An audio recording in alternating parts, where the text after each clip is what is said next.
ሰላም ውድ የቻናላችን ተከታታዮች፣ ዛሬም እንደተለመደው በሌላ የሀገራችን ልዩ መዳረሻ ስፍራ ተመልሰናል።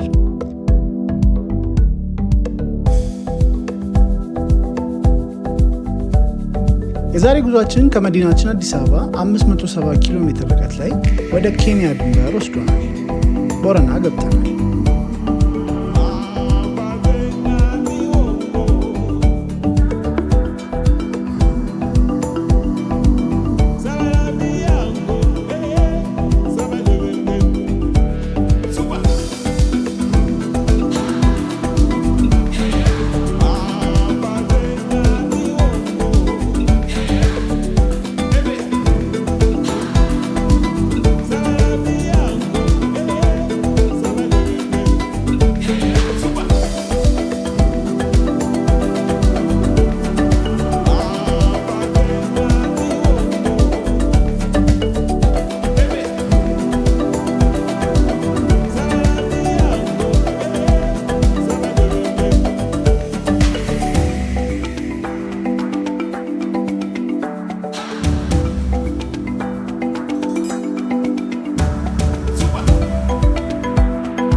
ቦረና ዞን በደቡባዊ የኢትዮጵያ ክፍል ውስጥ በኦሮሚያ ክልል የሚገኝ ዞን ነው።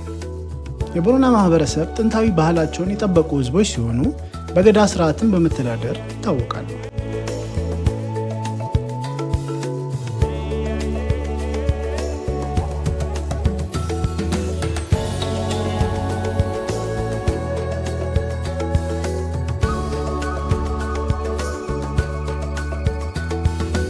ቦረና ብሔራዊ ፓርክ 3731 ኪሎ ሜትር ስኩዌር የቆዳ ስፋት ያለው ፓርክ ሲሆን ከ40 ዓመታት በፊት ቃቃ የተባለች የወፍ ዝርያንና የስዋይን ቆርኪን ለመጠበቅ ታስቦ የአቤሎ የዱር እንስሳት መጠለያ ተብሎ ተቋቋመ።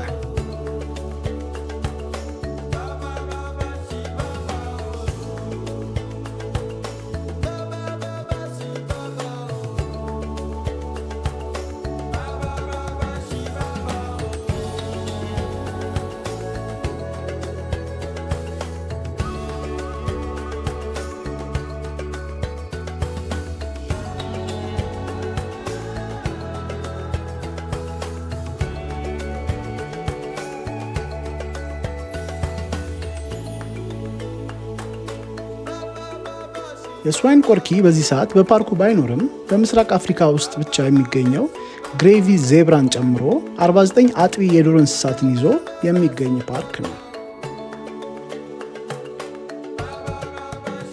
የመጀመሪያ መዳረሻችንን በቦረና ብሔራዊ ፓርክ ውስጥ ከሚገኙት 5 ብሎኮች አንዱ ጋር ነበረ። ሳሪቴ ብሎክ ተብሎ ይጠራል።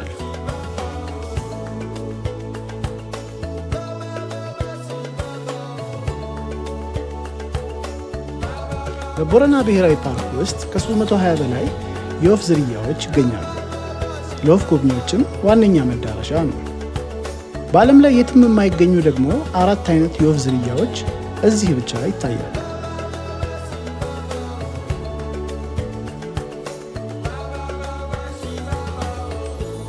ቦረና ብሔራዊ ፓርክ ሰጎን፣ አጋዘን፣ የሜዳ ፍየል ብሎም 2 አይነት የሜዳ አህያ ዝርያዎችንም ይዞ የሚገኝ ፓርክ ነው።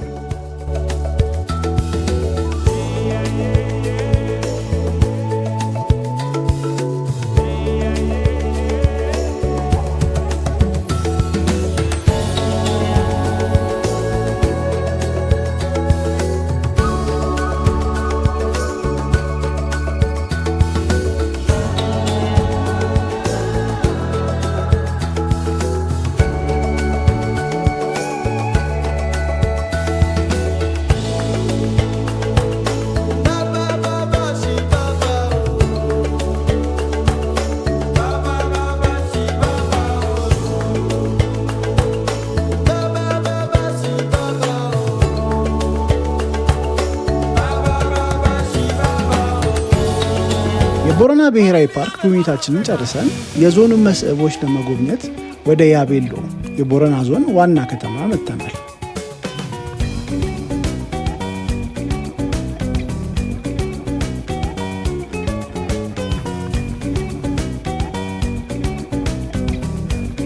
ቁርሳችንን የአቤሎ ከተማ ከበላም በኋላ ወደ ዞኑ ሌላ መስህብ ወደሆነው ወደ ቦቄ ሶዳ ደርሰናል። ጨው ቤት እያሉ ይጠሩታል።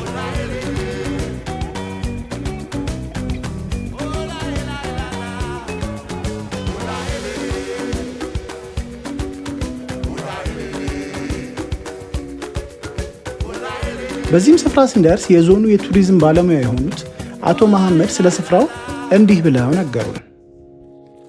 እንዴት እንደተፈጠረ ምን ነጨው እንዳለው እሱን ገለጻ አደርጋለሁ። የዛሬ 600 ዓመት በፊት ይሄ ቦታው እንደዚህ እንደብረት ነበረች። የዛሬ 600 ዓመት በፊት በታሪክ እንደዘመን ነገሩ አፈ ታሪክ ነው እኛው የሰማነው። የዛሬ 600 ዓመት በፊት ይሄ ቦታ ድፍን ነበር።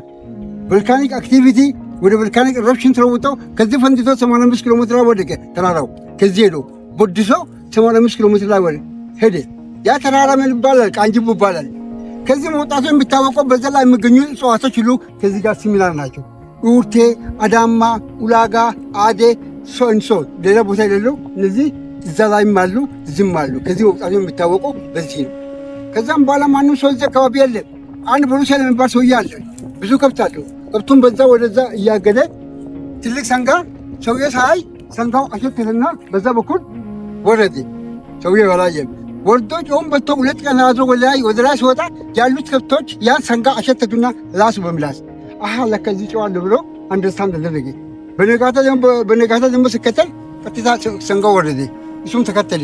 በዚህ ሰውየው ወርዶ ጮውን አይቶ ወልዶ ገባ። ከዛ ምንም መንገድ የለም። ጋተማ 18 ወይ 20 ዓመት ልጃገረድ ጋተማ የምትባል እዛ አፋን ጋተማ ይባላል። በዛ ወርዳ ወልታ ሄደች። ከዛ ከግሪክ ሙሴሳባ የሚባል ፈረንጅ መጣ። ቪዚት አደረገ።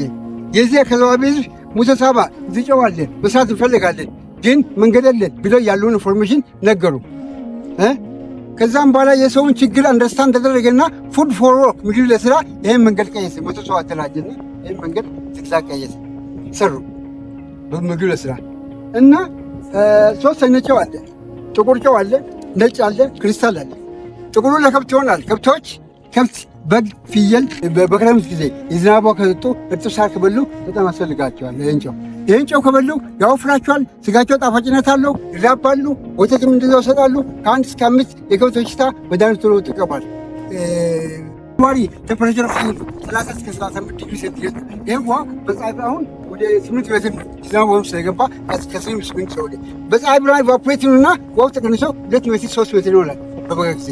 በዛን ጊዜ ብላኩ ወደ ነጭ ይለወጣል። ነጩ ደግሞ ለፉድ የሚሆን ነው። ይህ ደግሞ ጃንዋሪ ላይ ህዝቡ ተሰብስቦ ለ1 ወር ይዘጋል። ምስ ማኑ ሰው ጥሩ ጮና ማርታለን ብሎ ህዝቡ ተሰብስቦ ተማክሮ ይታቀዳል። ሲታቀድ ብላኩ በኢቫፖሬሽን ብላኩ ወደ ነጭ ይለወጣል። ነጩ ተያይዞ ክሪስታልና ኮረታማ ይሆናል።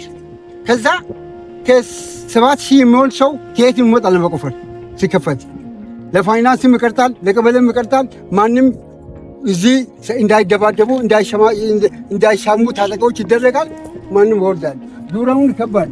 ማኑ ራቁቱን ይቀበላል እንዲህ ቦታውን ይዞ በግሩፕ። ከዛም በኋላ ወይ ፊት ያነፋል ወይ ጥይት ይተኮሳል። ማኑ ራቁቱን ይቆፍራል። 40 ሰው 100 ሰው አብሮ ይቆፍራል። ፊት ለፊቱን ነው የሰውን አይሻማ እና እስከ ሳምንት ይቆፍር ይችላል። ያን ደግሞ እያወጣ እስከ ሳምንት ይቆያል። እና አንድ ሰው 7 ዓመት ወይ 6 ዓመት ከሰራ አይኑ ሩቅ ቦታ ማየት አይችልም። አፍንጫ ማየት አይችልም። ጆሮ ማዳመጥ አይችልም። ብዛት ደግሞ ፀጉር እንዳለቀ ያደርጋል፣ ያቆስላል። ግን ላይፍ ነው። ሲገቡት በጨርቅ አስሮ ቁስሉ እንዳይገባ ወይ በአሚሪ እንደዚህ ቅብሶ እዚህ አልኩ ሰብሮ አስሮ ይገባል። ቢኮዝ ላይፍ ስለሆነ። ግን አንድ ሰው 7 ዓመት ከሰራ አይኑ ሩቅ ቦታ ማየት አይችልም። አፍንጫ ማየት አይችልም። ጆሮ ማዳመጥ አይችልም። ለምንድን ነው? አሲድ ነው። እና ታሪኮ ይህን ይመስላል። ጥያቄ ካላችሁ መጠየቅ ትችላላችሁ። እዚህ አካባቢ የምትዳደረው ይሄ ነው። ግን በጣም ሰውን ይጎዳል፣ ጎጂ ነው።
እኛም የቦቄ ሶዳ ሐይቅን ከጎበኘን በኋላ ወደ ዞኑ ሌላ መስህብ ጉዟችንን ጀመርን።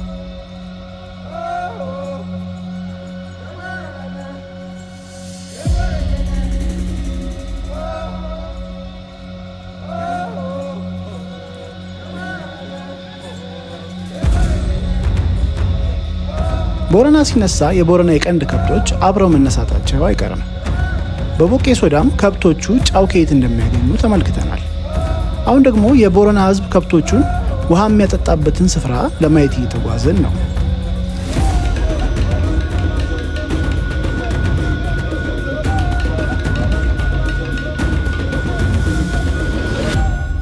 ዘ ሲንጊንግ ዌልስ ተብለው በውጭ ሀገር ጎብኚዎች የተሰየሙት ስፍራዎች የቦረና ሕዝብን የቀድሞ አኗኗርን በደንብ ያሳያሉ።